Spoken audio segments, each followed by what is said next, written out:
of what we call black has been built off of a conspiracy to get black people to undermine other black people. Let's go back to Silky Slim for a minute.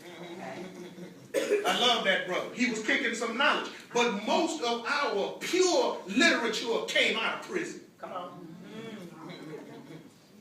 A lot of the scholarship does not and cannot be traced back to a black institution. It can be traced out of the honesty that comes out of the pure mind. Come on. So there is a come to Jesus meeting that we're going to have when you have black people who would much rather identify with Greek culture when the Greeks were trying to be African.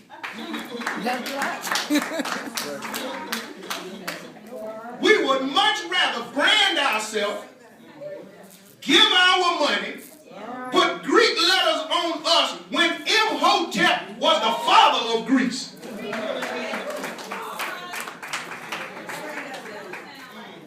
So we have to start with us. And I'm a preacher, so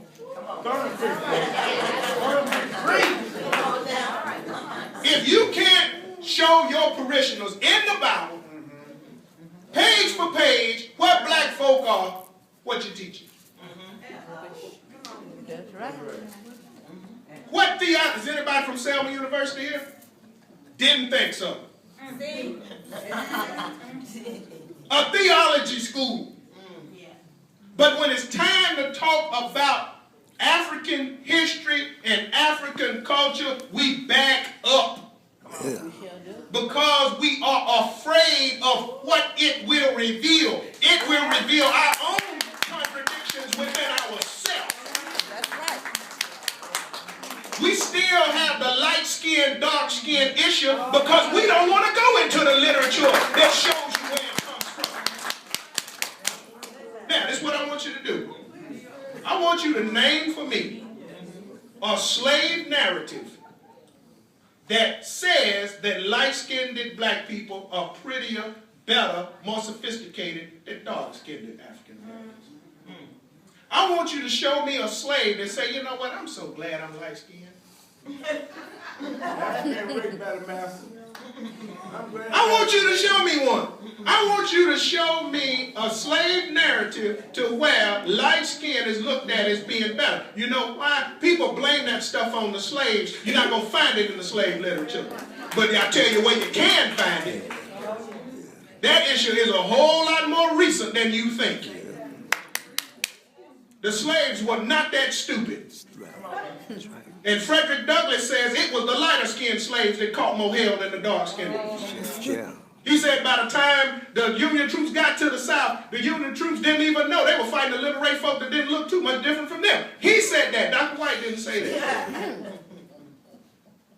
But that comes from the neurotic. And I use that word. Yeah, that's what it the is. Neurosis. That's what it is. That came into the black community when black folk tried to integrate into white society. Yeah. That's right.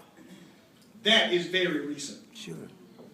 And so now what we're dealing with a struggle. The problem of trying to integrate who we are into the, Brother Opie will talk to you about, they did assessments on Africans. Where's Brother Opie? That's where they started it.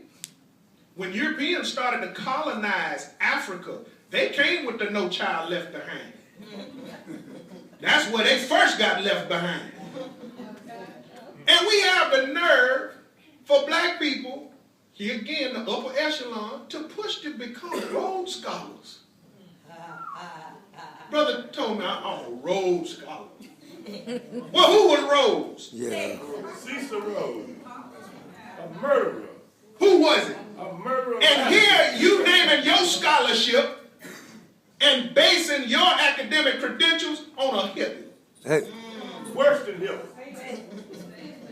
So we have to have a come to Jesus meeting about who we are. The main problem are African American administrators who have an identity crisis they darn self. and who are so ashamed of their past that they will not even push to have one class devoted purely to African American history because they're afraid that they're going to upset somebody. Carter G. Woodson called them hirelings. Y'all ever heard of a hireling before?